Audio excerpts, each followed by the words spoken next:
Thank you, Your Holiness. Another student from Lehman High School would like to ask, how would you like the U.S. to help you in your struggle against the Chinese occupation of Tibet? Now, obviously, the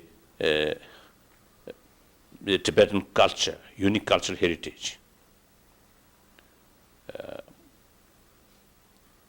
and our own history. So, whether it's Tibet since 13th century or since 7th century or the 13th century, Tibet become part of China or not, that's as the Chinese officials document it says. My position is past, history is already gone. So it is not a political decision. That is up to historian and legal expert. The important thing is future. So my position is forget about past, whether Tibet part of China or not. That's past. Now, important thing is look forward. Now, the Tibetan cultural heritage and Tibetan, usually I call Buddhist culture, and Buddhist spirituality. I usually make distinction, Buddhist culture and Buddhism, because Buddhism is religious faith that is related more with the individual. The Buddhist culture more related with society or the community. So the Buddhist culture, even to non-Buddhist, that's relations are relevant. So therefore, Tibetan culture, Buddhist culture, as well as Buddhist spirituality, I feel the good potential to create happy human society, happy human family, happy human individual. So therefore, I very much concerned about the Tibetan culture and Buddhist culture as well as Buddhist spirituality. Now, under present circumstances, due to many factors, I think one factor due to ignorance from the Chinese government, especially the local authorities. They do not know what is Tibetan Buddhist culture and Tibetan Buddhist spirituality. They all Tibetans they always look from the political angle. So therefore, now at present, you see, the things are really serious. That means the Tibetan Buddhist culture and Buddhism cannot survive under present circumstances. Eventually, things will be very, very difficult. So, if Tibetan Buddhist culture as well as Buddhism lost, that I think not only great loss for Tibetan, but also to the Chinese and even world to some extent. So therefore, the preservation of Tibetan Buddhist culture and Buddhism, I feel, extremely important. This is not just for our benefit, but the mutual benefit, both the Tibetan community as well as Chinese community. So therefore,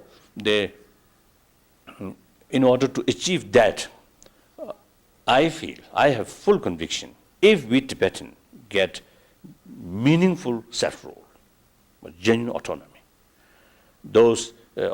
that means those field, education, and religious affair, and cultural affair, those field, we know better. You see, we can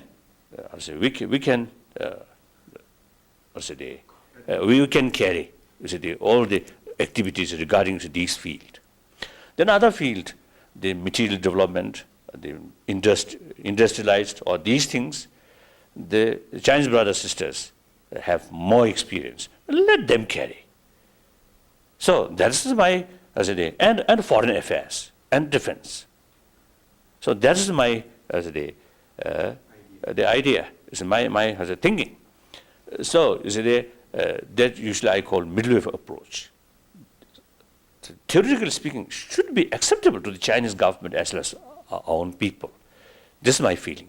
So therefore, there is possibility to achieve mutually agreeable solution. This is my firm conviction. Only question of time. Eventually, you see, it should happen. This mutually agreeable solution. So for that, you see, talk face to face. That's very, very crucial. So now the U.S. government already, you see, appointed one, what we call coordinator, a special coordinator for dialogue, for Tibet. Dialogue between Tibetan and Chinese. I think this is, a very good sign. So and then also, I think in the United States, beside officials in the parliament, we have very, very strong supports there. And then among the public and media, and also in the many universities and colleges, there are many you see young American students. They are also showing their genuine sense of concern and support about Tibet. This is, I feel, very, very helpful, very useful. So therefore, they help various ways to achieve meaningful dialogue on the basis of middle approach, essentially mutually agreeable solution. I think that's I feel is the urgent thing. Whatever way, the American friend, young friend or old friend, I think for the time being, I think your all energy, I think, should put on that line. This is my feeling. And then also, I think they go to Tibet, either through Nepal or through mainland China, and visit, and hopefully visit more in countryside.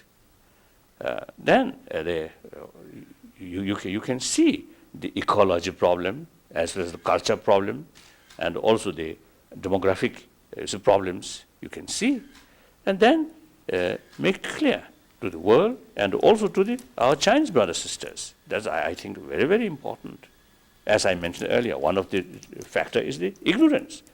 So you see, those, I think, the unbiased, you see, people, once they state, make clear all the reality, I think that's very, very helpful or very useful to reduce these, to clear these ignorance, I feel. Although sometimes the people who have some certain ideology, sometimes their brain rather thick, so sometimes it's difficult to reach in their mind.